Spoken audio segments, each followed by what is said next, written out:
Hello, everyone. Good evening from Stockport. It's now gone 1 minute past 7 o'clock here in the UK. I was a bit worried that I wouldn't make it on time because we got back from Leeds. There's a record fair at Project House. Just wanted to say hello to the people who organise the event. Record Plant in Farsley in Leeds, Jamie and John Paul. Hello to both of you. And also, before we actually start, I just wanted to say thank you so much to my friend Derek, who helped us, me and Aiden, to load up because we were a bit late. So it's a good thing that Derek was there. And thank you so much for your support, Derek. I hope you're watching us this evening. But anyways, so welcome to another episode of Ask the Chama. It's now gone 3 o'clock, 2 minutes past 3 o'clock in the morning in Manila. I know some of you, my dear friends, are already past sleep, but hopefully you get a chance to see this when I upload it on YouTube later this evening.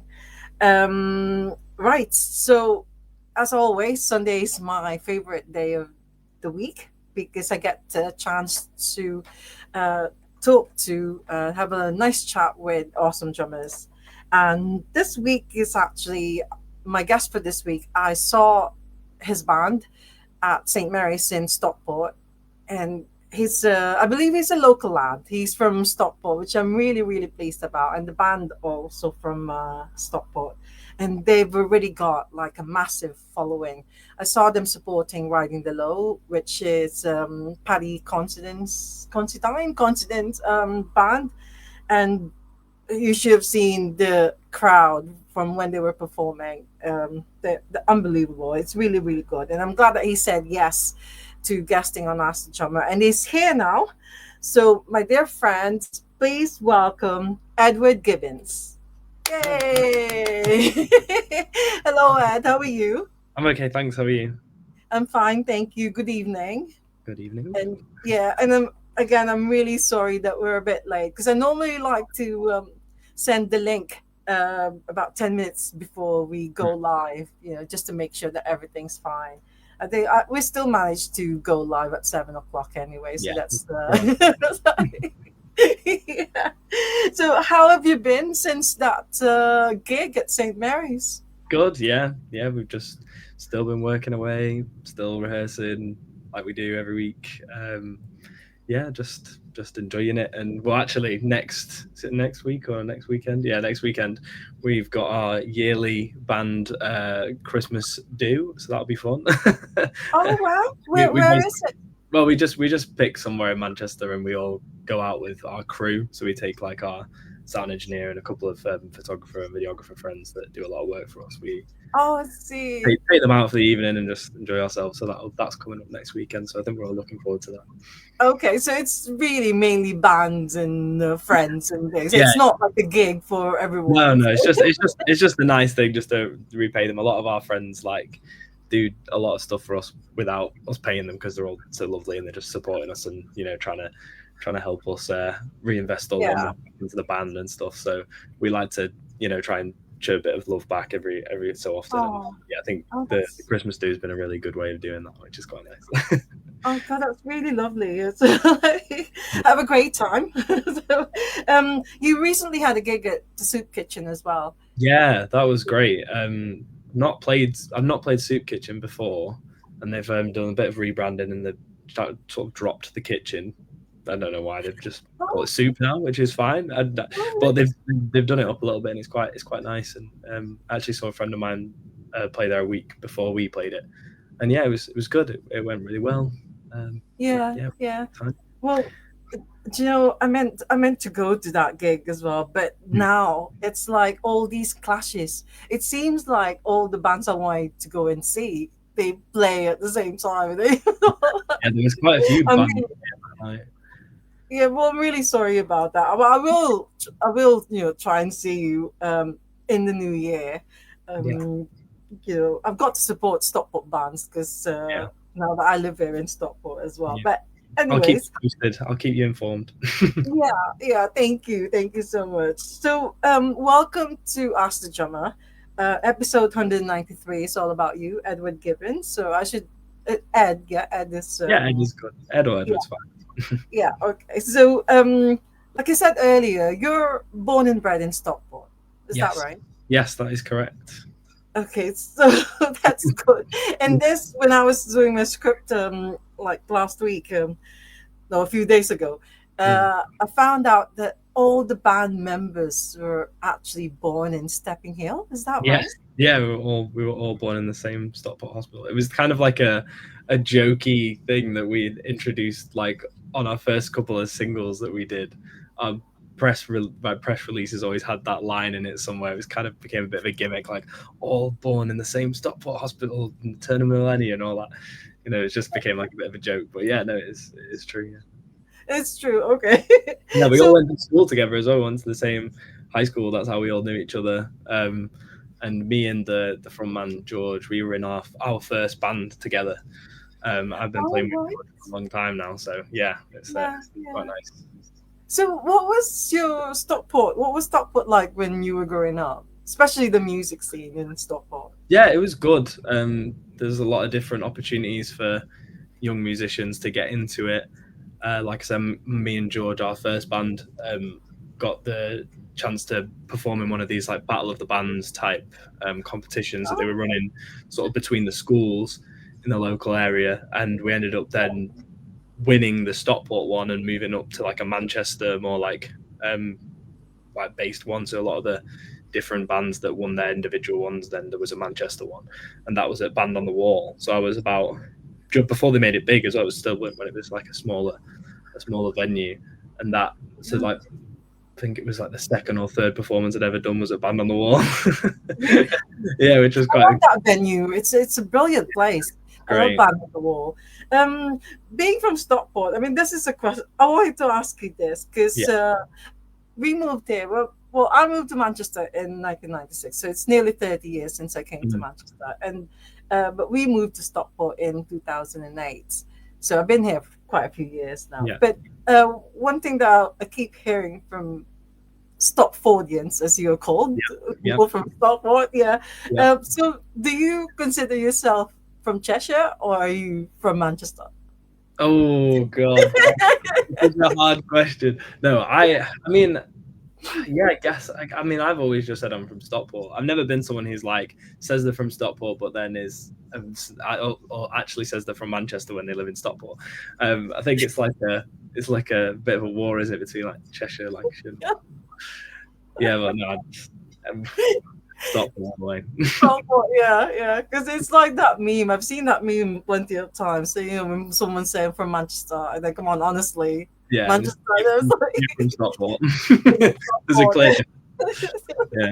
Well, it is sometimes easy to explain to people where you live because if they don't know where Stockport is, you just say, "Oh, I'm from Stockport. It's south of Manchester," and people are like, "Oh, right, okay, that makes sense." Yeah, yeah, yeah. But I That's think more and more people know about Stockport because there's a lot of good stuff going on in Stockport at the minute. So yeah, that's true. There are about lots of live music venues in Stockport nowadays as well. yeah, and it's great. It's good. It's exactly what is needed because when I was first gigging, the Angel Pub now used to be a venue that used to be called 7 Miles Out, and that was where me and my first band had the first like regular run of shows. And Yeah. John and Rosemary Barrett, who run that, also run Stockport Foodie Friday.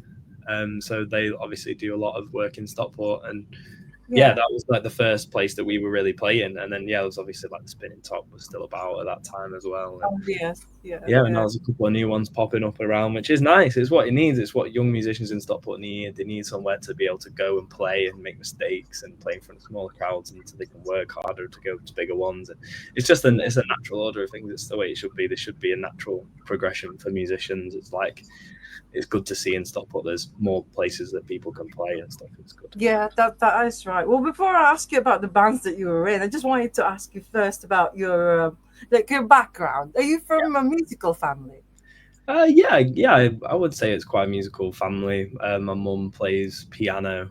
When I was a kid, my sister used to do performing arts and singing and dancing and things like that. So I was always surrounded by like an immediate kind of musical influence. My grandpa on my dad's side was a songwriter, and liked playing music. My uncle plays the organ in his church, so there's like a lot of different musicians around, which is nice. But I think Yeah. I'm the first drummer, I guess. Oh um, yes. yeah, Okay. but yeah, so that it was definitely a musical upbringing, always around music. When we were in the Yeah. car, it was always a CD or an album on of some kind. We listened to a lot of Gorillaz growing up, a lot of Red Hot Chili Peppers. Loads of different artists. We used to have loads of different CDs. I used to love getting the big zip bag of CDs out in the car and Oh right. putting them on. Like that was a big thing, doing with family and road trips and playing music and stuff. So Yeah. yeah, definitely a musical But background. has it always been the drums for you, or did you try learning other musical instruments like Um, the organ? Your grandpa, was it the grandpa was like yeah, a my grandpa, my uncle's the one who plays the organ, but no, yeah, I never really got into playing what I would call actual instruments, but obviously a drums is an instrument. But no, I was always just, it was for me, it was just a way of getting some energy out. I was quite an energetic kid. I was um, a bit mischievous, getting into trouble and stuff like that. But good thing about music, and also at the time what I was in, like martial arts and stuff like that, was really good for just getting energy out and having an outlet for things. And I think drums had that sort of instant feedback that you want, which is, oh, I hit this and it makes that sound, oh, and that's really great, and you get that instant feedback, and it's sort of and having like just like a natural rhythm growing up and listening to a lot of music. I remember I was probably about 8 or 9, and I was listening to a Red Hot Chili Peppers album, and I just said to my dad, I want to be a drummer, and that was kind of it. And then from there it was, okay, where can we get him lessons, and hitting pots and pans in the house to the yeah, point where like we need to try and get hold of an electric drum kit because this is sending us insane. So yeah, it just became a bit of a thing. Yeah. So did you get some lessons? Yeah, I you did actually. yeah. From about 8 or 9, I think I was getting lessons. I think I had my first electric kit a similar age, sort of 9, 10, Yeah. and yeah, that was quite a big moment, being able to like actually play. Oh, I've been practicing on this kit, and now I've actually got it in my house that I can actually practice, and not just picking up wooden spoons and pots and pans and stuff. So I remember when I got my first acoustic as well. I think I was 13, and I got my first proper drum kit, and we bought it. I think we bought it on eBay off a family, and my dad drove me like all the way down to Derby to go and pick it up, and I was just like so excited the whole time. And remember getting there and speaking to the parents, and they were like, it was their sons, and he'd moved out, and it was like trying to get rid of this drum kit because nobody wants it. It's just in the house, So that was nice, bringing that home and having band rehearsals in my front room and stuff like that. It's just it was always quite a supportive family in terms of music and facilitating that, and it was really nice. What about the neighbors? Were they Some neighbors really sound about it. Like most of my neighbors are quite supportive, and they love it. They'd be coming around the house and asking questions. They're like, "Oh, when are they playing a gig? Here and playing all the time." And I was still trying to be respectful. I wasn't playing like too late into the night, but we were having rehearsals once a week with my band in my front room, like after school. Like the George, who's our frontman in our current band, the Maddocks, he come back to my house, and we'd have dinner at my house, and then the other bandmates would come over after dinner, and we'd just play for sort of 2-3 hours until we got all a bit tired, and then just went home. And that was just once a week, every week for a long time. So what was your first band? So you're confident enough to still like play the drums and that was fun. That was a fun experience. We were in that band for about 4 years, I think, about 14 to 18, I think I was in that band. It was great. We all stuck together, like a lot of us, again, known each other from school. I think when we got to college, one of the bass player left, and we got another bass player, a friend of ours from college, and it was great. We got to play loads of cool venues in Manchester, got to play in Stockport quite a few times as well when we were younger. It was just it was like a natural progression sort of thing. We did those Battle of the Bands sort of gigs, and then we played quite locally regularly, sort of once every month at times. And then you just sort of move up from there and start working with promoters in Manchester and stuff like that, and doing lot of the small venues in Manchester, there's probably only a few now that I could name that I haven't played, which is nice. It's nice to know that you can go to these places and play in front of people who might not have heard you before. And yeah, it was a really good experience, that first band. What was the name of your first band? We were called such a funny name. We were called The Fuse and the Small Blonde. Oh. It's such a strange name. We were like obsessed with Catfish and the Bottomans' name, and we were like, it's just I see. All right. It's a ridiculous name. Like, surely we could do something. I don't know the story behind their name, but ours just came from like a random word generator. We like generated like 3 or 4 words, and one of them was fuse, one of them was blonde, and then one of them was small. And it happened to be a short blonde-haired girl at the time. So we were like, well, that works. We'll just do that, and we just stuck with it. It was funny. 4 years. That's we stuck it out. We worked really hard in that band. We played regularly. We all loved playing music, and we just kept doing it, and we didn't stop, and that was great. And then when I was in college, when that band split up, I was doing more session work and stuff. There's a lot of college bands and people, trying to make music. So we just bounced around different bands and did a bit of session work and things like that. And yeah. Did you release any material with? I think we did. I think we did in that first band, but I don't know if it ever got to Spotify. I think it was mostly just SoundCloud at the time. We were just because it was easier to do. We didn't have to spend any money to put it up there. And people listened to it, people liked it, people turned up to shows and stuff. So we did something right. So apart from George, are you still in touch with the other members of the band? Well, I'm still in touch with our second bass player. He's still a friend of mine. Our lead guitarist, Marcus, he now works in like bars in Manchester and stuff, and he does a lot of DJing and stuff now. He's really, really good DJ actually. So yeah, he's still around and about in Manchester. But our first bass player, no, I've not spoken to her in a while actually. Oh, right. So after the Fuse and the Small Blonde, and then you did a lot of session. Yeah, because I went to a music college, so it was like everyone was playing music, so you just ended up playing in lots of different bands and stuff, and just putting in the 10,000 hours, so to speak. Getting more time in front of crowds and working with different people.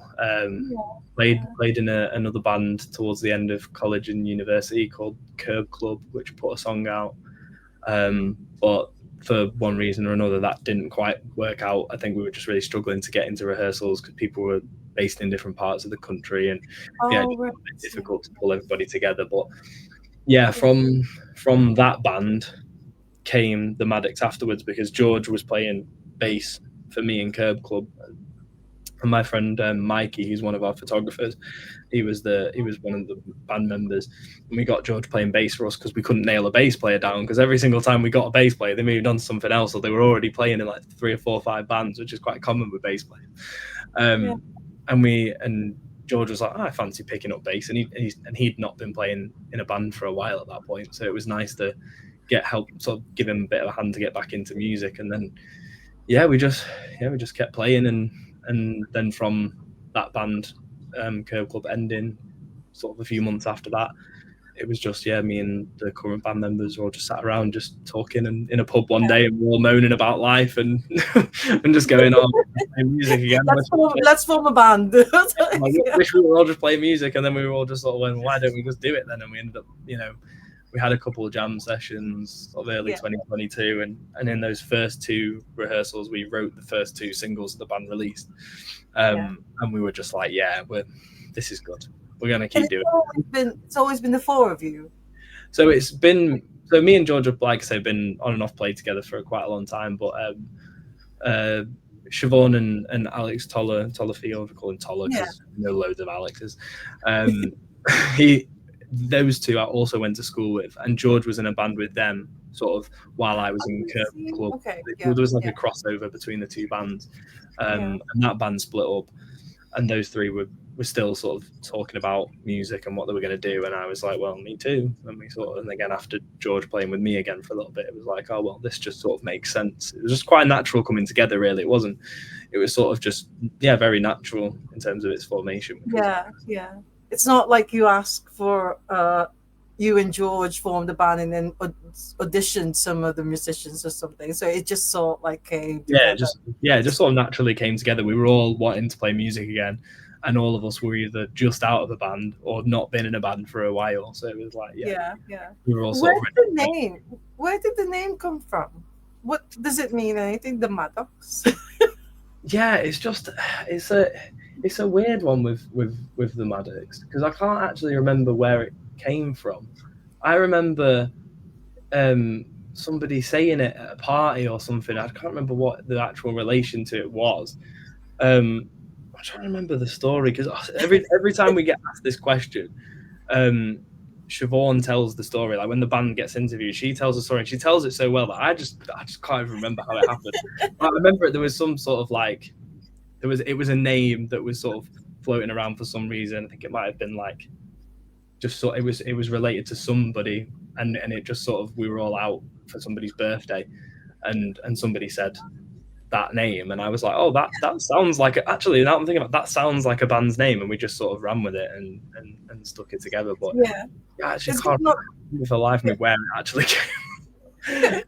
It's got nothing to do with Stockport. Is it like a Stockport name or no? It's not. No, okay. No, it was just a name. It just happened. Yeah, it's just that you adopted as a band's name. Yeah, it's stuff like this that other members of the band are so much better at remembering. I just sort of forget. I'm like, oh, right. I mean, we've been doing it for that long now. It's just like, oh, I just know. It's just the name. Well, when I saw you for the first time at St. Mary's, and this was in September, one thing I noticed is you've already got a great following. And they do chants. Yeah. And I'm gonna say hello to Graham Marsland. He's a friend of mine. So he's the one who actually put it on Facebook. So it's up the flipping Maddocks. So, and then of course the other people, Chris Mulroy also said, so it's up the something like that. So when did that start? I think it might have been when we did. Well, when it felt real was when we did it. Ended up happening when we did our show at Deaf Institute. We sold it out. I think a couple of gigs before it sort of happened naturally. I think someone in the crowd just started doing it, and we sort of like, oh, that's quite funny. Like that's actually quite a good chant. Like, yeah, let's make a thing out of that. And then so when people started doing it, we'd like, if it was in between a song, we'd like stop and just let it happen. And George would be encouraging people to do it, and it just became like a thing. And now it definitely felt like it really became a thing when we did Deaf Institute, because it was a sold out room. There was almost 300 people in this space, and everyone's just chanting it in your face, and you're just like, oh my god. It's quite funny, but it was like, yeah, that's so us though, like to just have like a almost football style chant at the gig. Like, it's just so funny and ridiculous. It's brilliant though, because it's everybody's doing this chant. It's like, because you've only been together 3 years. But it's so strange, like, because when people remind me that we've only been in this band for 3 years, it just makes me laugh, because I think, oh my god, I feel like I've been doing this for so long already. like because my first gig I was like 14, so this is my 11th year of gigging. And like, so when people, you're only like young, you've been playing for 3 years together, it's like, yeah, but I've been doing this quite a while, so you don't even realize that it's only been 3 years, because everything sort of stops blurring together. But yeah, no, it is quite a nice feeling when people are doing that, and it's great. It gives me a break when I'm tired. I'm like, yeah, Chan, I'll just wait. Yeah, I'll regain some energy. You guys have a great time. Yeah. And it's great because your singer, I mean, he's very charismatic. Yeah, George is great. He loves playing the crowd. He just loves being in front of people. It just brings out this like great energy in him. I think we all love it a little bit. But he's just great at just interacting with the crowd and just getting people going and just being funny and entertaining. Like, that's what it's about. Like, the music's all fun, and it is obviously the main attraction, but when you go to a show, you want to be entertained, you want to have a good time, you want to see people smiling and laughing and interacting with each other. And I like going to a gig and seeing like different people from different walks of life all conversing with each other and talking, because our demographic, like, the coolest but also the most difficult thing is that we don't really have a specific like age demographic or type of person who likes our music. It's so broad, and when you Yeah. go to gigs, you see so many different types of people come in, and it's great and it's nice. And you know, it's hard when you're trying to advertise a song, because it's like, it's like how do we aim this at anyone when everybody's having a good time? It's like, which one do we pick? Which is quite a blessing, really, because it means that anyone will couldn't pick it up and like it, which is a big blessing, I think. Yeah. um but Yeah. yeah, it's nice just seeing, some people that I've known my whole life, and people that I've probably met once or twice, all talking, interacting, and talking about the Yeah. night, bands. And we make trying to make an effort to make sure that the shows are good. Even Yeah. it doesn't matter if there's 5 people or 500 people in a room. The show has to be good, and people have to enjoy it and be smiling. Yeah, yeah, yeah, that's right. But sometimes, like when I was there, it felt like I've like I went to a private party, and it's Yeah, yeah, because like everyone's everybody seems to know each other, and yeah, then you just sort of like a gate crasher because you yeah, don't know. yeah, but it's good because it means that the next time you go, you're part Yeah, of it, that's and right. everybody Yeah, knows you're each other. part of it. Yeah, And heard people, like, when I've been getting ready or setting up before we go on stage, and you hear people talking and going, "Oh, I've seen you at this gig," or "I've seen you at that when they played there," and I'm like, "That's great!" Like, there's a proper community of people there. Like, it doesn't matter how big it is. Like, that's great that the people have got that little community that they can come to, and just enjoy themselves and have a dance and jump about. It's nice. yeah. Well, I've got a question for you Yeah. from Georgia Ames. I think her name is Georgia, so Yeah. you probably know, you probably know her. So, she wanted to know: have you ever felt any expectations with being a drummer or a musician in general? Hmm. Have I felt any expectation? Yeah, yeah, Yeah, I guess so. I mean, a lot of the drummers I like are very chill drummers, if that makes sense. But they're all great professionals, right? So I sort of pride myself on being quite a good professional when it comes to music, and being respectful and talking to all the support bands and getting to know all the people that you're working with, and all those sorts of things. I definitely felt that expectation of, like, being a professional, and, like, there's we're all here to have a good time and have fun, but at the end of the day, there's some people here that are working, and this is their livelihood, and you've got to respect the people that you're working with. So I think, as a drummer, from looking at the drummers that I really love, they're all amazing professionals. So you yeah, get sort of, what, yeah, I do want to do a good job, and I want people to go, yeah, he knows what he's talking about. Yeah, he's good. I'll work with him again, sort of thing.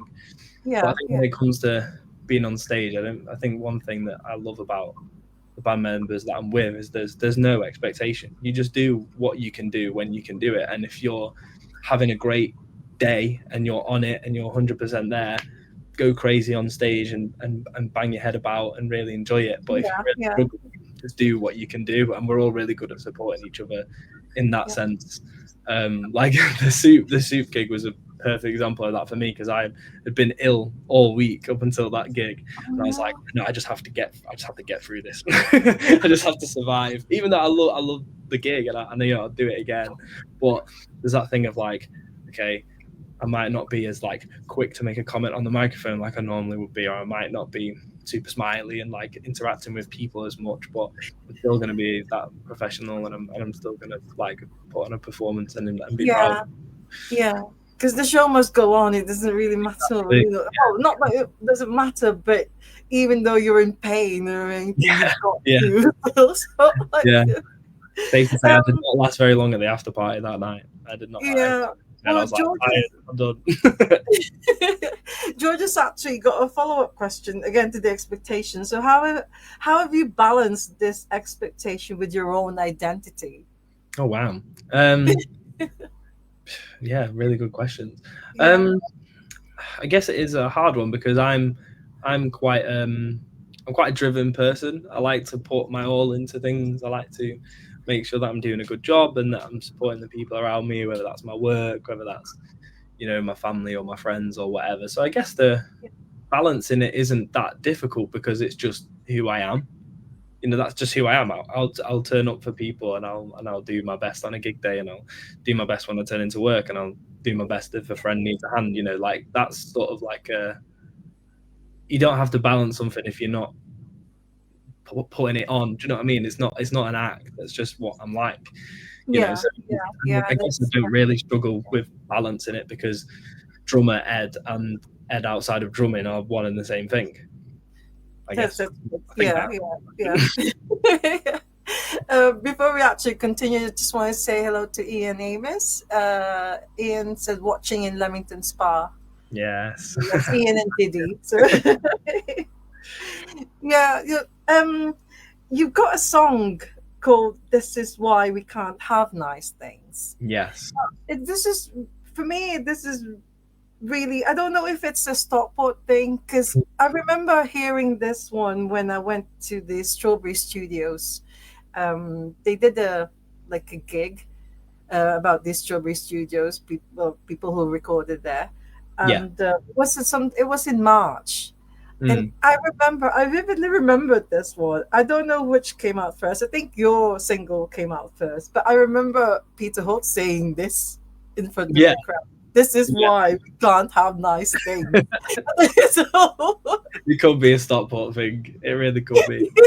No, that song is like, um, it's kind of like the epitome of the Maddocks. Really, it had to be the first song that we put out. Like, you know, every time we do something like super positive, something just like happens and that makes it go, oh god, like, oh, something's thrown it all off.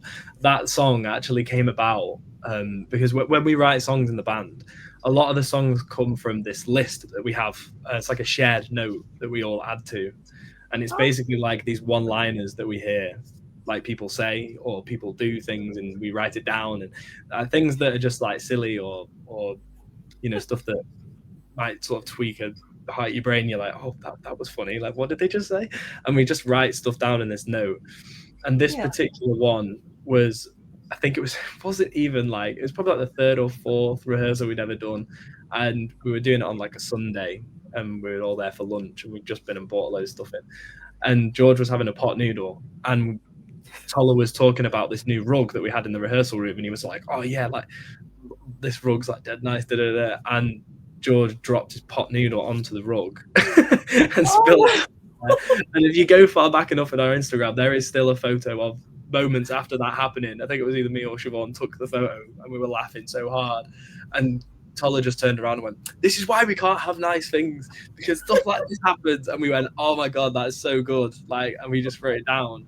And then it was just George just used that one line and then wrote the lyrics to the song around that one line, which is quite a regular occurrence now. We sort of a staple of writing Maddocks songs is just like, we'll write something musically and then go, what does this feel like it fits to? Is there anything on the sheet, on the note, that matches the vibe of this music? And then George's quite difficult task is to then try and marry the two together.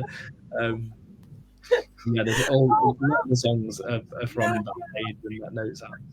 Well, that's a brilliant story. It's a very good title as well for a song. We can't have nice things. It's the most nice thing ever. Yeah, so you all, like the four of you, will always come up with a song. It's not like, say, George has got an idea in his head and he already knows the drum. It's more of like a collaborative thing. Yeah, it's definitely more of a collaborative approach. I think George, obviously, he comes up with a lot of the main ideas because he's the lead vocalist. He's coming up with a lot of the lyrics and things like that. Even though we're all chipping in here and there, we think, oh, maybe you could change that word to this, but it's mostly like a collaborative approach in terms of the musical side of things. Whether it's Toller coming up with chords, Siobhan has a bass line, I've got a drum pattern that I've been playing that I like, or if George has got this riff in his head, he's like, I'm trying to get this riff out, and we just need to work it out. And we just jam stuff around. A rehearsal can just be taken up by just jamming ideas around, and we've put a little bit more money into the setup. I've got some microphones in the room and stuff that's already always set up, so we can record ideas super quick, and I can export them and send them out to George for him to look at later, or we can all look at together another time. So we've just got to that sort of point now where it's quite natural. The songs just sort of create themselves just from us playing around together. Have you released any material, like physical copies of your songs? So we've got obviously most of the music we've got is on Spotify. We've done quite a few singles, a couple of EPs. We've just done Yeah. a double A side release in October this year, which we did a video for as well. But we've got we did CDs for the EPs, and then we've for the first time ever managed to get hold of vinyl for our most recent double A side, which is on a 7-inch vinyl, which is great. Yeah. Because we've always wanted to have vinyl, and it was just a great opportunity to do that. And not many people have 7-inch vinyl. It's quite a cool thing to have. So yeah, Definitely, yes, yes. It's. I mean, I do like those things as well. I mean, I've just came back from a record fair, and it's just people still buy that. yeah. Not everyone just like goes online and like listen Yeah. to it on But Spotify. we all love records. Like we'll always be looking around record stores. If we're doing gigs outside of Manchester, we'll always try and find a record store Yeah, nearby and have a look around. We're quite frequently going to SK1 Records in Stockport. Oh yeah, brilliant place. Records in Manchester. Yeah, I love SK1 Records. The guys in there are so nice and supportive as well. And so we're hoping to get some vinyl in there at some point as well. We need to get onto them about that. But yeah, now that we've got some, we're trying to get it out to some different places and like that, which is cool. And yeah, well, I love records. I mean, I can show you the most recent vinyl I bought if you want. Yeah, what's what have you got? I haven't got it. I haven't actually played it yet, but it's a bit weird. I just like weird covers. Max Middleton. Yeah, it's like a jazz album, I think. Oh, right. I recognize that writing there at the bottom because that's an SK1, an SK1 thing. Yeah, we've got the little thing in the corner there. Yeah. But I always buy, because I do a lot of producing as well, because that was sort of my second love with music, was becoming a music producer, and I'm really into just listening to records and chopping up samples and things like that. But I just buy vinyls that have cool covers, because I just like the artistry behind the visual side of it as well, which you could argue is a little bit lost these days with thumbnails and that's the one thing that you look at. But I love records and things like that. Yeah. So what's the latest with the Maddocks? Is that do you still have gigs before the year ends, or so the only thing I'm trying to think if we've got anything else before the end of the year. There is one thing we haven't announced here, but I'll just say it anyway, because they can't stop me, because I'm the only one here. We do a Christmas gig every year at a pub in Stockport called the Navigation. We just basically do acoustic stuff and Christmas covers. It's a bit of fun, gets all the family and friends together, gets all the locals together. So that'll probably be happening before the end of the year, I'd imagine. Let's try and remember when's that? I think it's the 20th. Maybe. This is where I get in trouble for announcing things without talking to them. The 20th. I've just looked at the band's calendar. The 20th. Yeah. Oh, right. So if anyone's in Stockport listening, you can come to the Navigation. What's the Navigation? I don't think I've been to the. It's just off the roundabout near Lankey Hill. Okay. So it's near the Sandy Lane McDonald's. Well, have you played the Spinning Top? Because that's another brilliant. Yeah. Do you know what? It's one that I actually don't think I've played. If I have played it, I was very young, because I think I may have played it once when I was younger, but I've not played it in my adult playing career. So it's something that would be nice to do one day with the band, just to do a local show and just like that. They're dead good.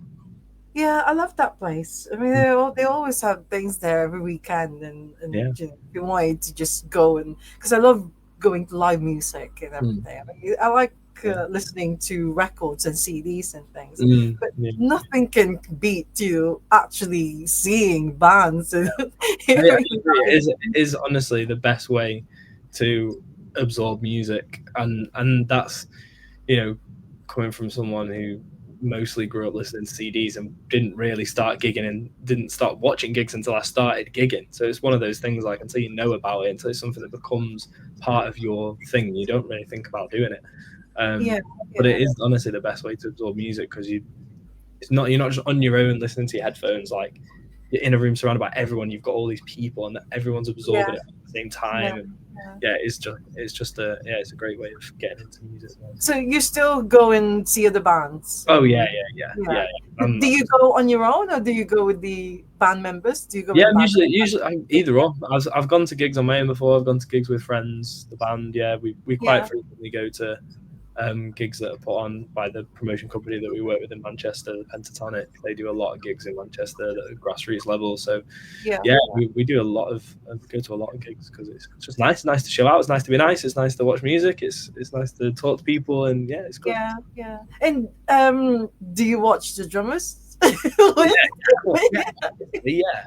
Yeah, silently judging them. No.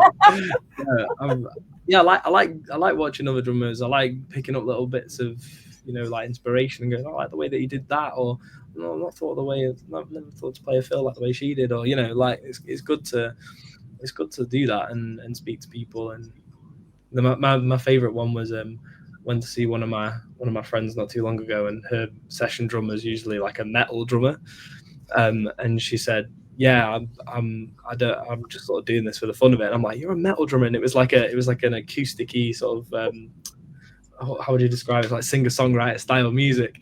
And the whole time she just looks so chill because she's so used to like blast beat drums, and she's just there like just enjoying it. I was like, you know what? Yeah, maybe I need to do a bit more of that. Just playing music that's like so far away from what I'm used to, just to push yourself a bit is nice. Yeah. And I wouldn't have known that if I hadn't gone down and spoke to the people there, so it's just nice. Yeah. Well, Lol Tolhurst from The Cure, he once said that all drummers are friends. So true. Yeah, it's the most. There isn't a truer statement. I've probably met like one, maybe two drummers in my whole life that was like he was not, or they were not a nice person. Every other drummer that I meet is just so nice and so down to earth, and I think there's just something really. There's like a subconscious sort of understanding between drummers because we're always the one with the most equipment, the hardest setup and pack down time. We're usually people that do a lot of different things as well because some drummers might not write music, so they're doing a bit of producing or they're doing a bit of sound work or whatever. So we've always got quite a lot of strings to our bows, drummers, I feel like, or the ones I've met anyway. So yeah, then there's sort of this mutual understanding of we both know how difficult it is to be a drummer, so we can already be like, hi, and get away. So yeah, drummers do. I'm gonna say, Ollie Tandon just commented to say, was I one of the two? So obviously Ollie is a drummer. So Ollie Ollie's great. I've known Ollie a really long time. He plays for a lot of different people, and he's a proper grafter, is Ollie. Ollie, no, you are obviously not one of the bad ones. Obviously, if it was you, I'd just name and shame you because it's funny. But when you get together with other drummers, do you normally do drum talk? Yeah, there's a lot of that. I feel like Ollie will know this one as well. Like there's some drummers that love to talk about drums and only drums, and there's some drummers that talk about it all the time so much they don't want to talk about it anymore. So I guess just because I'm one of those people that I can pick up a vibe off someone quite quick, and I can sort of level with people quite easily. So if I meet a drummer who's very like into drums, I can have that conversation and hold that conversation about different equipment and what I'm using at the moment and all that sort of stuff. But if I'm speaking to maybe like a touring drummer who's been, on tour for like 4 weeks and you can just see that he just don't want to look at drum kit anymore. He's just been doing it for so long. He's just like, he's talking about something else. Like, yeah, I could do that.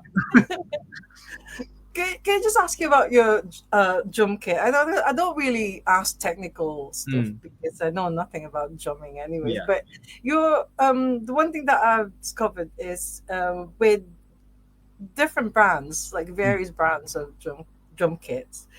Can you really sort of like say that one brand is better than the other, or can you just sort of like play any brand of drum kit and it will still sound like you? It will be your. I think maybe it's similar to the sense that there's different guitars and you get different guitar tones and that sort of stuff. But for me, I mean, I've only played on 2 different kits in my life in terms of what I've owned. I mean, I've owned a Pearl Export and what I'm currently playing, a Mapex Armory series. I think, yeah, I guess I've got that sound now. Like people come to the Maddocks shows expecting to sound a certain way, and I think Yeah. you can definitely say that this is my sound. But I think if you put me behind another kit, it'd probably still sound like me because there's different ways of playing, there's different accenting in different places, and I had a drummer from another band come up to me once, and he said something about I didn't know you used the double kick drum pedal, and I was like, I don't, and he was like, really? Oh my god, I did it. He was talking to me about technique and all these things, and I was like technique and these sorts of things are transferable regardless of what kit you play, and it's different if but yeah, it does have an effect on your own sound, but it doesn't Yeah. stop you from sounding yourself on different kits, I don't think. But yeah, Whose drum kit was it when I saw you play at St. Mary's? Was it yours? St. Mary's was not mine, I don't think. I think Okay. that was Riding the Lows kit. Riding the Lows, yeah. Yeah. But you're okay with that? Yeah, I don't mind it. I always bring my own snare drum because and I've got a couple of drummer friends who hate me for it and some that love me for it. But I like a lower sounding snare drum. I like a deep, hard hitting snare drum.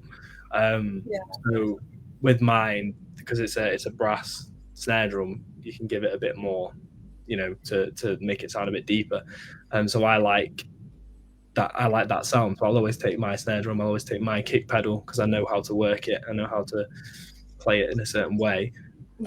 But yeah, I don't really mind playing on other people's kits. I mean, if in the past if I'm playing on someone's kit and I don't like it, I've always got a little bit of moon gel or a little bit of some O-rings I can throw on to make it sound a little bit more how I would. But yeah. But when the soup, I was gonna say soup kitchen again, the soup gig. So you're the headliners. Did you have support? Did you have support? Yeah. We had there's a band called Denver and a band called Between the Lines. Okay, and I presume it was your kit that they used. And are you okay with it? Are you not too precious? Oh yeah, no, I'm fine about it. I don't mind. I mean, I've lent all sorts of stuff out before. If Ollie is still here, he knows I've lent him stuff before, so he can vouch for me on that side of things. But it's about who you know and who you trust, and someone like Ollie who I've known a while, I'd let him use all my gear if he needed it. But if someone I don't know, it might be a bit like, oh well, be careful with this or da. Yeah. But, yeah, I think I'm quite a prepared drummer as well. So like once I've got my snare exactly where it is, I will have a spare snare stand for the other drummers rather than saying, play around with my settings. It's like, well, I'll just give you something else that you can use. So then you don't have to do that. Oh, yeah.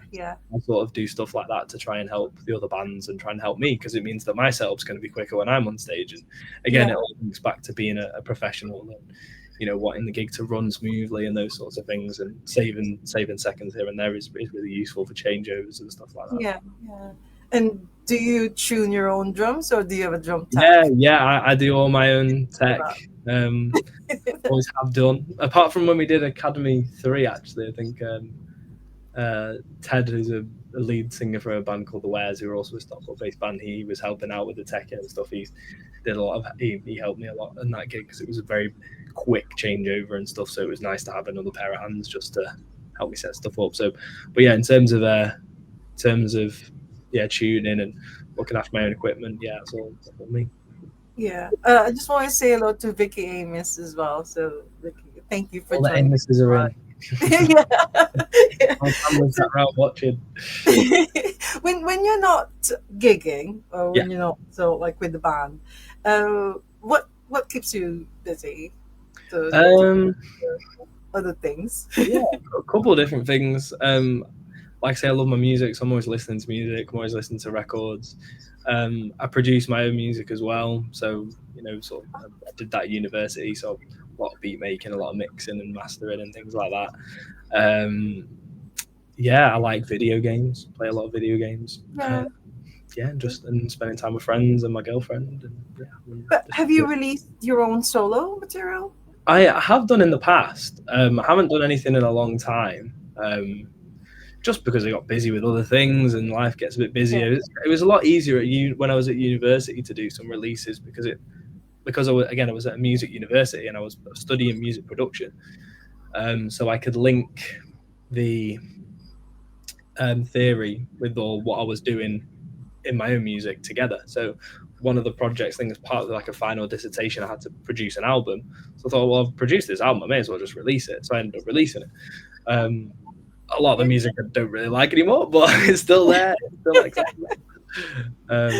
But is it something that you've actually pitched into the band and say, well, would you like to use this? No, it's not. It's not. A different one, totally different from. Oh yeah, it's totally different. My musical influences are quite eclectic.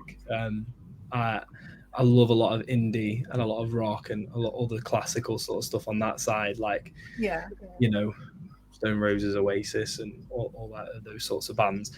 But then when I was at university and just before university, when I started really getting into production, a lot of the stuff I was consuming online about learning production techniques it's quite easy to teach through musics like hip hop and rap and dance music. So I started then listening to a lot of hip hop and rap and dance music. So then that is sort of have the experience of going through all these different types of musicians and types of music. And so yeah, a lot of the stuff I make is more rap based stuff now. So it's very, very different to what goes on with the Maddocks, but it's still nice. And I've done a lot of producing for friends of mine who are rappers and singers and things like that as well in the past. So it's definitely something I want to do more of now. It's definitely taken a side step while I've been doing a lot of the Maddocks stuff because it's got busier and busier. But it's definitely So do you sing or rap? Okay. Yeah, and do you play drums as well? So you do all the instruments? Basically do all of it. Yeah, but luckily with production and especially rap music there's all sorts of different genres inside the rap sphere. But you do a lot of digital drum programming. So it's not really playing. It's like, well, I guess it is kind of playing depending on how you do it. But you're not physically behind a kit a lot of the time. It's just programming drum sounds and sampling sounds and things like that. Yeah. How would you describe the Maddocks music? Would you what sort of genre would that be? Yeah, I'd say it's sort of like post-punk, but with that sort of indie jangly kind of fuse to it. I think that comes from all of us loving the Stone Roses and all of us loving Arctic Monkeys and Oasis and all those sorts of bands, but then all of us listening to bands like Shame and Fontaine's DC. These sorts of bands are very different. Sports Team, those sorts of bands that we really love them, and I think we bring those two sort of sounds quite cohesively together. Yeah, but have you been promoted yourself as a Manchester band? And we promote ourselves as a Stockport band. Yeah, because what it is with when you say that it's a Manchester band or Manchester music, immediately you think, oh God, this is gonna be good, because it's but you always promoted yourself as a Stockport band. Yeah, we've always said we're a Stockport band because that's where we all learn music. That's where we all learn our craft. That's where we all still gig now. We still do shows in Stockport. We're still around in Stockport. Yeah, we do most of our gigs in Manchester now purely because there's more options and it's more accessible for people and these sorts of things. But it doesn't mean that we're not a Stockport band. I mean, there's loads of different ways you can look at it, because when we tell people we're a Stockport band, people say, oh, like the Blossoms, and we go, no. That's nothing wrong with that, because Blossoms are a good band, very big inspiration, but it's just you get that tagged onto you if you say you're a Stockport band. Whereas if you're a Manchester band, it's, oh, so you sound like Oasis. And it's like, well, no. So there's caveats and positives and anything between. Yeah. It's always I think especially for people who are not really from Manchester or even not from the UK or something. Yeah. It's always sort of like say a Manchester band. It's like, oh God, yeah, that would be good. Or a Liverpool band, all these major cities. And then of course if you say Stockport, it was like, where's that? Well, we want to be part of that thing, turning Stockport. Oh yeah, it must be good because of bands like the Blossoms and the Maddocks and all these other that's There's a lot of really good bands in Stockport at the minute, obviously we consider ourselves part of that, but I think technically, I think Rolling People consider themselves a Stockport band. Yeah. I might have got that wrong, but the Wares are a great band. Is Between there the a Lines, scene right now? Is there there like is, a there is, scene yeah, in Stockport? there is a band. There is definitely a band scene in Stockport, but because a lot of the places that are accessible to gig men end up being in Manchester, then a lot of them end up going into Manchester like we've done. But it's nice to see a lot more areas in Stockport popping up. You know, we want to Yeah. keep gigging in Stockport, and the more places that are facilitating it, the better, because there are Yeah. some really good musicians and really good bands in Stockport. So Has anyone come up with a term like like in the 90s, the Manchester and things like that? yeah, Has anyone come up no, I with don't think so. a Stockport music scene or something? No, I don't think so. No, no, I think no. That Could should be. be good because it's one way of promoting Stockport is sort of like if you have this amazing music scene in Stockport, then you don't have to rely on being in Manchester or something. Yeah, Like yeah, yeah. It could be worth doing. I don't want to be the one to try and coin something now. That'd be rubbish. I'm not calling it that. It's what's definitely really what's cool. what are the plans for the Maddocks now? Are you going to be recording an album or doing more gigs in the new year? Yeah, so we want to do more gigs next year. There is some stuff that in the works that I can't actually talk about, or I will get Okay. told off. So, but we are trying to do some more festivals this year for sure. There will be at least a couple more singles next year coming. I mean, I've spoke to the band about when should we do an album and stuff. So it is definitely in people's minds about when it's going to happen, but I'm not sure if it'll be next year. I mean, we're going to focus next year mainly on getting some more material and writing more. And I think we definitely let that slip in the last year because we were so busy doing other things, and Yeah. the project releasing the single, the double A side single, and the music video to go with it. That was a big project because it wasn't just a music video. It was almost two music videos put together because it was two songs. So it's like 10 minutes of visual. Like that was a big project to do, and it took Yeah. us quite a long time to pull it together. So that took our main focus, I think, throughout most of the year. Yeah. Um, Yeah. and Yeah. because we're all still working and it's still something that we're doing on the side and trying to get off the ground, you don't have as much time to execute things. So yeah, I think Yeah. definitely we want to do more writing, want to play some more gigs, and definitely release a couple singles. Yeah. Well, it just reminded me of it, like in the 80s, like Michael Jackson would release this music video. It's like 10-minute long. It's Yeah, something yeah, similar. yeah. But we wanted to do that. We wanted to do something different. I mean, the last music video we did when we released our last EP, it was like a performance style video for the lead single Benny Says. Yeah. Um, and that was fun. That was really good, and that was something that, well, not a lot of people know this, but we basically just threw that together on the day. There was no pre-planning. It was just we set up the stage area and to look good, Yeah. and hoped that our friends who are good photographers and camera guys pulled it together, and they did. So we all sort of looked at each other and were like, if this is something we could pull off in a day, what could we pull off if we gave ourselves 6 Yeah. months, Yeah. 7 months? So that's sort of where the idea for the most recent music video sort of came from, and we just thought, let's throw everything in it and see what Yeah. happens and see what we can pull together. And we're all really proud of the product that it came out as, and people have really enjoyed it. It's our most viewed video on YouTube now. Yeah. uh, Yeah. so it's nice. People enjoyed it. It's great that you've actually got a team. So it's Yeah, not I was so band lucky. members. So lucky. Like, yes, Yeah. definitely so Yeah. lucky. Just from people that we've just Fantastic. known. We just Yeah. know people. We just speak to people. Like our sound engineer is a friend of mine from college, and you know, just stayed friends with him, and just he's still working in the industry now, and he just does the live shows for us. And we got Yeah. two friends who are good photographers and videographers. A couple of friends who went and studied film in London and came back, and we got them to get involved with the music video. We are Yeah. so lucky, and all these people are our friends and are doing it out of the goodness of their own heart. And we always say to them, like, we don't want people to be losing money doing this, but because they know that we're putting a lot of money back into the band and we're reinvesting it and all this stuff, that they just want to help and they just want to be part of it. And we're very, very lucky to have the team of people that we've got. Definitely. Yeah. Yeah.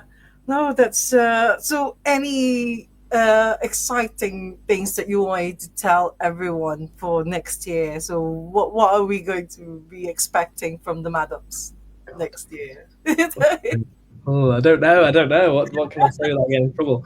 Um, yeah, we're hoping to do some more festivals this Some year. festivals, yeah.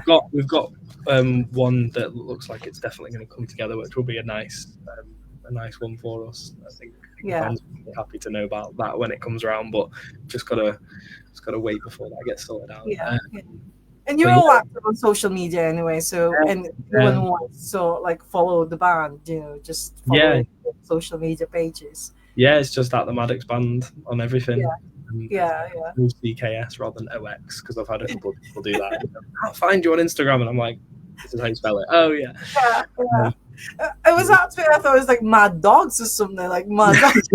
Oh, yeah, it's Mad Dogs. So it was like, yeah, double DOCKS. So yeah, we had somebody do an article for the band. I think they did like an article and an interview few years ago. It might be a year and a half ago now, and they linked like the Maddocks to like some sort of like insect or something, and they were like, "Oh, does it link to this?" And it was basically like a species of a maggot, and I was like, "What?" And I was like, "No, it's got nothing to do with that. It's just a random name we picked up. Like why would we name the band after insects? That doesn't make any sense." But it yeah, was so funny because she'd obviously put a lot of thought into it. I was like, "Oh, that's great! Like she's actually thinking about it more than we are. Like people are actually thinking about it more than we did. Like that's so cool." That was quite funny, and it became like a joke. I think we have like a group chat on one of our social medias, like just us four, and it might be like an Instagram or Facebook or I don't know, something like that. And it's just titled "The Maggots." It's just like a little in joke. Yeah, Because stuff like that is funny. I mean, to be honest, there's not really that much information about the Maddox Hmm. or Google. If you Google it, Yeah, yeah, yeah. So I think you do need to maybe produce some, or maybe get someone in your team to do yeah. write-ups about the Yeah, Maddox. we've had a couple of different ones recently for the most recent release. I can't remember the names of them because they're actually quite decent ones. But yeah, we want to get more write ups and things like that because it is important to have like a footprint no matter where you go in. Like we've got a Actually, really yeah, good sort of word of mouth footprint for the people that we know and everyone who's involved in the live shows and things like that. But I think online we're definitely trying to up that a bit this year. Try to do a bit more on social media and set yeah, ourselves a target of getting more than 2,000 followers on Instagram for this year, and we did that. So little targets like that are always really good when you're in a band because it makes you feel like you're going in the right direction. And sometimes it can be quite difficult because there's so many moving parts and so many people giving you advice and telling you how you should do it. But I think as long as we keep setting those little targets and keep hitting yeah, them, yeah. we'll Do you feel. have a manager? Have you got a Oh, we manager, or do. you just do it yourselves? Yeah, we do it all ourselves. Me and Tolla in our work lives, we're both managers, so we're quite Oh, good at okay. managing people and we're quite good at managing money. And I mean, Tolla does most of the money for this band, but we do quite a lot of. We're just good at work with people and talking Yeah, to people and yeah, negotiating and things like that. We do it a lot in our work lives anyway. So what we've always said about being an independent band is that you want to keep your independence for as long as you can and keep that control because that's where all your creativity comes from is having that creativity around the band that's free and not bound by anything. And I think yeah, the times where we've had people approach us about management, we said, well, yeah, that's great, but what is it that a manager can bring us that we're not already doing? And if they don't know people that we don't know, if they're not opening doors to people higher up than you, then you're just adding another person into the pot with an opinion, which yeah, depending on what you yeah, need could be good. I mean, we're a four piece, so if all four of us can't decide on something, like if two of us say one thing, two of us say another, you get stuck at a crossroad. We actually had to come up with a way of fixing that. We ended up asking one of our friends who does a lot of our teching and things, he became like our mediator. So like if there's ever a scenario now where it's split 2 for 2, he yeah, will listen to both sides and then make the decision for us and go, no, you need to do this or you need to side with these things. So and stuff like that helps because it means that you're yeah, not worried about conflict. Because sometimes in bands, like there is conflict because everyone's got ideas and everyone wants to bring them to the table, Yeah, and wants them to be heard, and yeah, you know, yeah, of course. Yeah. you want people to feel heard and you want people to feel like they're getting their ideas across. So when we know that we have someone who can come in and help us make the decision, nobody's afraid to then voice their opinion, and no one's afraid about upsetting each other and stuff, because we're all just trying to do what we think is best for the band and what we think is the right way forward. So that Yeah. definitely helps because it alleviated a lot of that pressure. Yeah, yeah, because you often hear about bands splitting up because of musical differences and things like that. So, but you've known each other for a long time anyway. So, um, I assume that you can just say whatever, and then everyone will just understand what it's Yeah. like. It's like talking to brothers and sisters. Like Yeah, yeah, it's not yeah, just people that we've known a couple of years, it's people that I've known since I was like 14, 15. That's over yeah. 10 years. That's That's a right. long Yeah, time.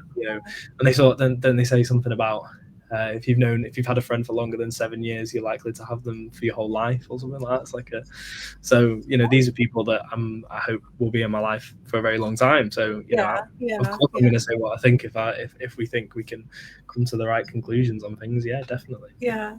Well, good luck with the Maddocks, and I'm pretty sure I'll go and see you again in the new year. Yes, But definitely. and also if there's any new activity or maybe new releases and everything, people will just find it on social media anyway. So Yeah, yeah, yeah. But before I let you go, because I know we've been chatting for about an hour now, but yeah. still got 4 questions that Go for it. I ask regularly to our guests. So first one is, I think I'm not sure whether I've actually seen you do this, but do you twirl when you play the drums? Like it's one of those things that I really love it when I see a drummer twirl, Yeah. especially if they're incorporating it with the drumming. So do you do that? Yeah, I do it a little bit. I definitely got in trouble with my tutor when I was younger for Oh, spending too much time learning how to flick a stick and yeah, not enough yeah, time do practicing rudiments. But yeah, a little bit here and there. Maybe not when I'm actually playing, purely because that fear of dropping a stick is like it's honestly the worst feeling as a drummer if you drop a stick, because it's almost like a sinking feeling. It's like, oh no, I didn't just do that, like, and you want the world to like sort of swallow you up. So I have that sort of fear of it. I don't want to make that mistake, because when you're a drummer, it affects everyone. If you all of a sudden can't play, or you all of a sudden make a mistake, or something is right, it affects everything, because it is the driving force of the rhythm of the song.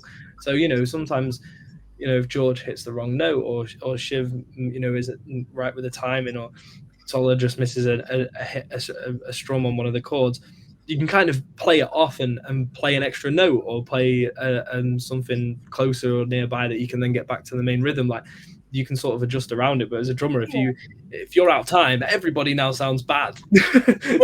with flicking sticks and stuff, I don't have the confidence to do that while I'm actually playing, because I'm thinking about, I don't want to let everybody else down. So I'm like, no, I've got to play properly here. Like, but I will do a little bit here and there, like in between songs or just before the start of the song and stuff like that, where I know I can get back into it. But yeah, it's more of a party trick for me than it is a part of my. Well, I look forward to seeing you sort of like do it. Like, Yeah. next time I go I and get a bit more into it now, just for you. And the next time you see. have to make sure I get a little bit in there. Right, well, the next question is, what about drumming heroes? Do you have any drumming heroes? Yeah, I have a really good story about Ralph Roll, the drummer from Chic. He does a lot of like drum shows where a drummer will just talk to the crowd, play some songs, whatever, and people come down. And he was doing some universities when I was at university, and he came to Manchester and did one in our actual campus, and then he did one the following year at the Pink Room in Yes. And the first time he came, I remember watching him talk, and the way his playing is amazing already, because I'm assuming you know about Ralph Roll and Chic and how amazing they are as all as musicians, but him and himself, the way he carries himself is a very inspirational guy, and he talks a lot. He talks really well about just life and progress and how to move forward and these sorts of things. And I was very lucky the second time he came and did the Yes Pink Room. I had the opportunity to tech for him and be his drum tech. and set up his kit for him and all this sort of stuff. And I got to have a lot of conversations with him. And Wow. yeah, he's such a nice guy. And I do have actually a pair of his drumsticks that he gave to me after he did the show as well. And you can keep those. And I got a big hug off him and everything. And it was great. He's a really nice guy. So great drummer, great professional, and just a great guy. So I love Ralph Roll. Great guy. I think of some other drummers. So you get, do you get what was I gonna say? Do you know when you see your hero, your drum hero, or maybe just a music hero or something? So do you get all excited as well, and do you ask? Yeah, 100%. Yeah, Yeah, 100%. Especially with him, because this was like, it's Ralph Roll. Like, this is like Chic. It's Chic. Yeah. And it was a bit of a freeze moment when I saw him, and I was like, for the first time, and I was like, oh my god, I'm about to When have a was conversation. this? When It did was a pink room in Yes. Yeah, but when did it happen? It was like, I don't think I remember. Now. Like, was it like a long time ago now? Yeah, it was. I was at university, so it was. Oh, okay, yeah. 2022 maybe, or Oh, 2021, 2022, I think. But yeah, he was great, and he was just touring universities and coming doing drum shows for the universities, and the students would all go and watch and ask him questions and things. Oh, I see. So this is exclusively for music students, and those ones that one he did for us, yeah, it was. But I think he does a lot of like just public ones as well. So it's definitely worth looking out for, because he's just, the way he talks as well about music and life, and struggle through and surviving it through music and things like that. Yeah, he's great for that sort of thing.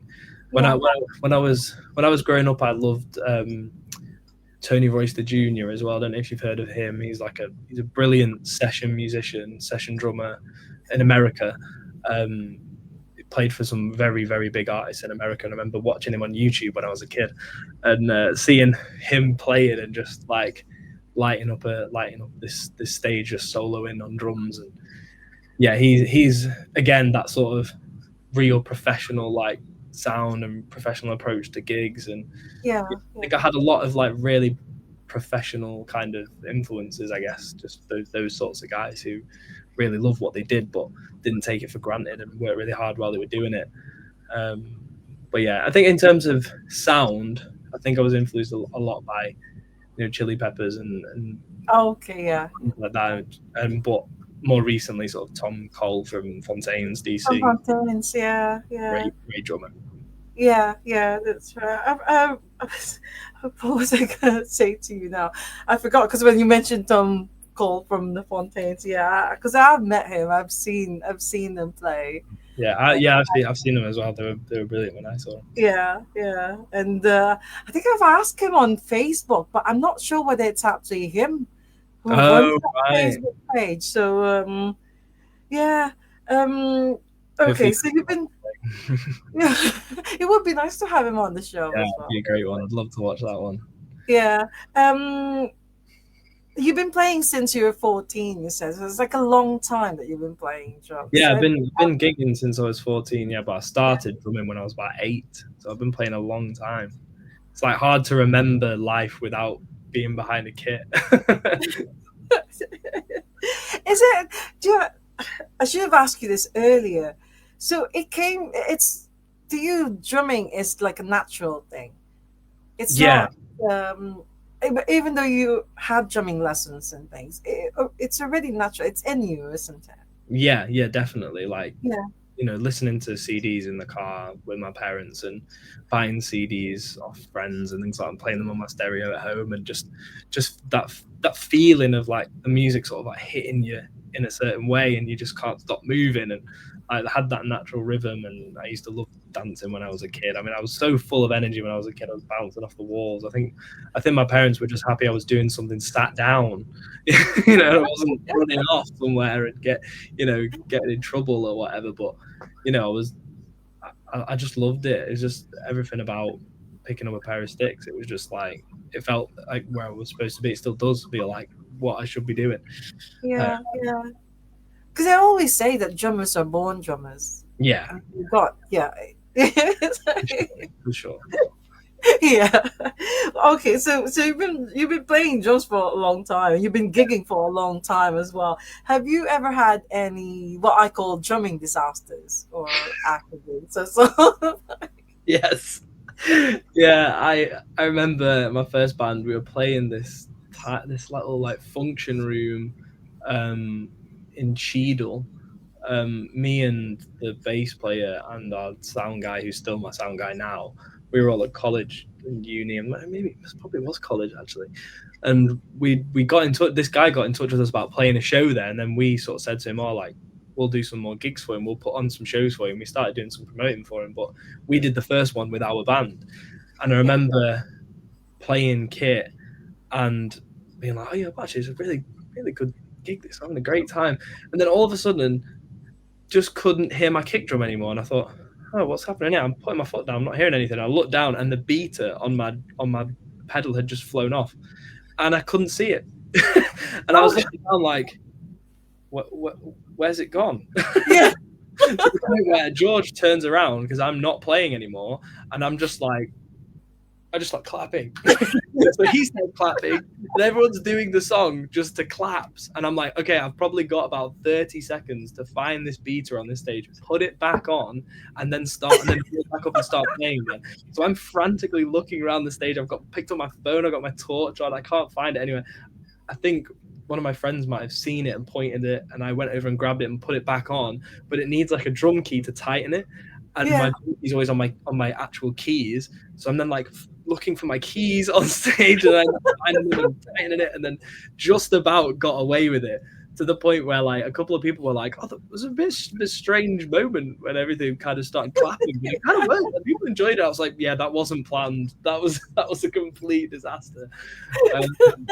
That's probably my biggest on stage drumming disaster. And then my biggest off stage drumming disaster was playing Gulliver's with the Maddocks in Manchester oh yeah, years ago. Love that venue. oh Had a yes, yeah, had a great gig. Got back to the rehearsal room after dropping everything off. Came back out with our friends, had a few drinks, whatever. Came back to rehearsal a few days later, and my kick pedal had vanished. And I was like, "Where is this?" And I bought it probably like a few months before. It's the same pedal I've got now, but it's a Yamaha, so it's like £250 or something like that. And I'd left it at the venue, and I was like, "No way have I left a brand new, nearly yeah, £300 kick pedal in Manchester." So I went back, and they couldn't find it. They were like, "It's not here." I had a look around in their storage; it wasn't there. So somebody got very lucky that night and earned themselves a £250 pedal for nothing.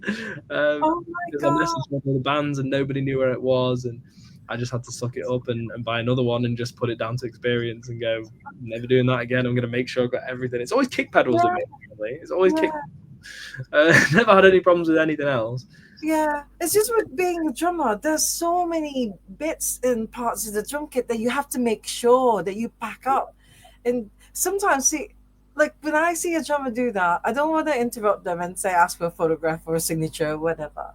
But how do you feel like because I know that it's very intense playing the drums, and and after the set, you just wanted to make sure that you wanted to rest and you wanted to pack up all your stuff and everything. Mm. Do you get annoyed sometimes with fans just sort of like wanting to sort of like talk to you straight away, Yeah, or I mean, not wait until you're ready for the yeah, I mean, it doesn't bother me because I'm quite quick on a pack down anyway, so I know I can probably spare a few moments with a couple of people and then crack on with packing everything down. But you know, the people that you're playing in front of are the reason you get to do it. So if if I'm going to get shouted at by someone who's running the venue for being 5 minutes late, or ignore the people that are allowing me to do these gigs every time that I come and do it because they're the ones buying the tickets and turning up, yeah, I think I can put up with this guy being annoyed at me for being a bit late, because I'd rather spend time speaking to people and thanking people and shaking hands and hugging people and taking photos and whatever, because I wouldn't be able to do it in front of people in these nice venues if they weren't coming and buying the tickets and buying the merch. And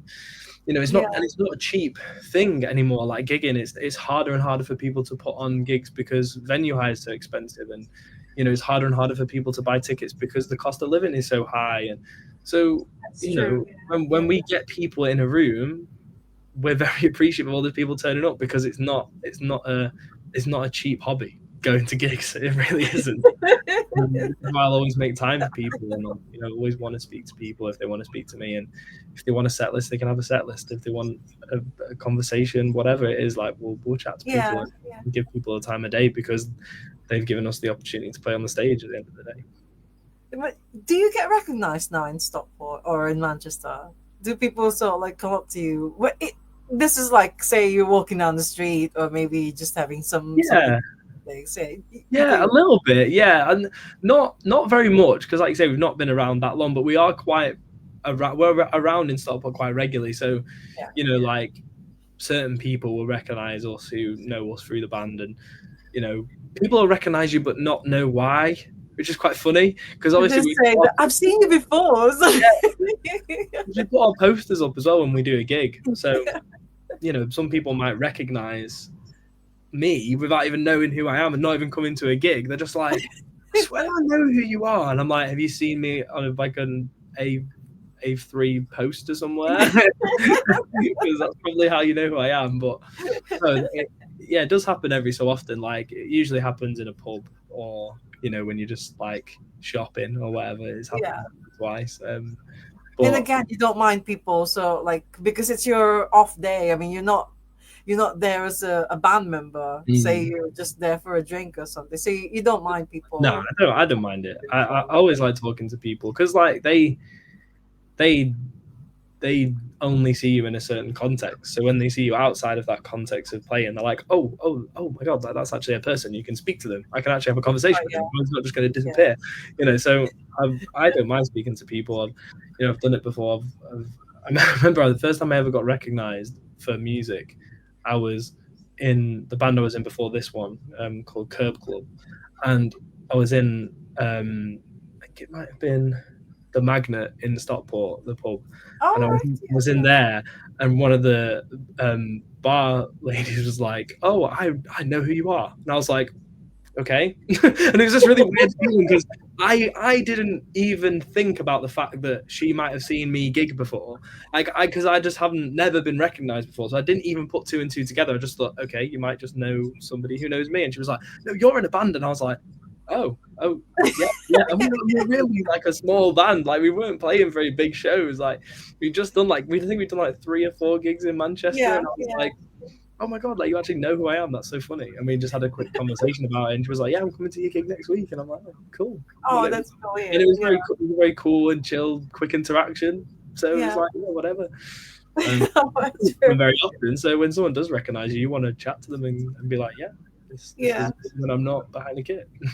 No, that's very good. Well, a final question to you now is, what would be your advice to aspiring drummers out there, or just musicians in general? Well, I'm very lucky in my job. I get to work with young people. I work for a school that works with kids with additional needs, so like ADHD, autism, stuff like that.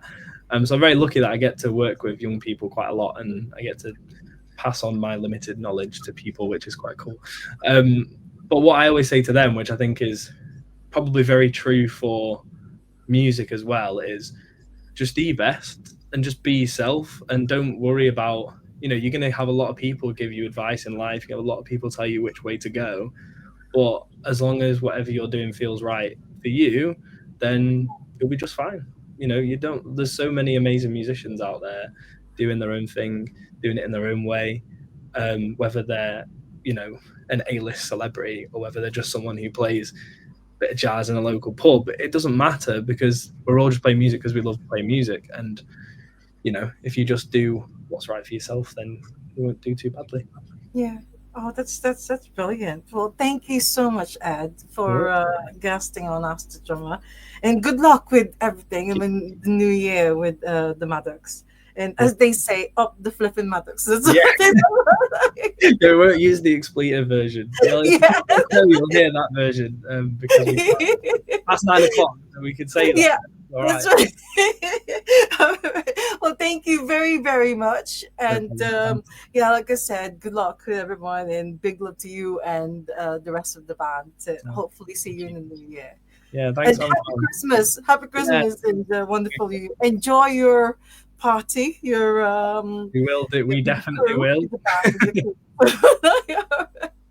See you Yeah. again soon. Thank Thank you you so so much much, for coming Ed. on. Thank you. Bye. See Bye. ya. Oh, thank you so much, everyone, for joining us live. I'm really glad that you're able to solve like the Ian Amos, Aiden, that's my tech support. Thank you. Ollie Tandon, Vicky Amos, and Georgia Amos. Thank you very much. And Georgia, thank you very much for your questions as well. That's amazing.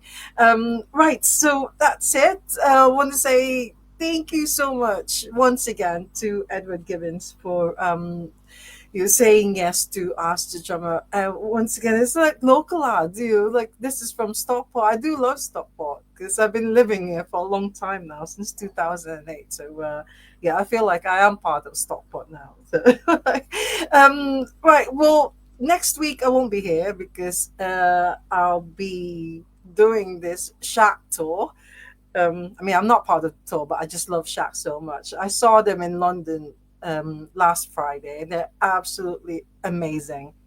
So I think there are still some tickets left. If you haven't bought your ticket for Shaq, make sure that you check out their tour dates. There's Bristol on Wednesday. Leeds is sold out, so you'll be lucky if you find a ticket for Leeds. But there's tickets for Liverpool, Sheffield, Birmingham, and Edinburgh. So yes, that's a reason why I won't be here next week. But I'll be back in week after that with an amazing drummer. From like, especially if you're a fan of punk and new wave, you'd want to tune into this one. Also, want to say thank you to Chris Mulroy, Susan Marston, and Siobhan. Oh, Siobhan is like, yeah, she's part of the band as well. So thank you so much. Also, I wanted to say that the Icicle Works are also doing a tour this month. I saw them also in London last Thursday, and unbelievable. I've never seen them so incredible. So do check out their Facebook page and their tour dates as well. So hopefully you can go and see the Icicle Works and Shack. So that's it for me for now. Thank you so much once again, Edward Gibbons. I really enjoyed every single minute of that conversation. Thank you, and more power to the Maddocks. I'm not very good at doing this up the flipping Maddocks, but but I will start doing it for when I go to see them next time, and I can join the crowd chanting that one. So yeah, as always, love music, love life, love drummers. I really think that they're the coolest people on this planet. And Edward Gibbons, he's so cool. So thank you again, and hopefully see you in a couple of weeks' time. Thanks everyone, and big love to all of you. Thank you. Bye for now. Bye.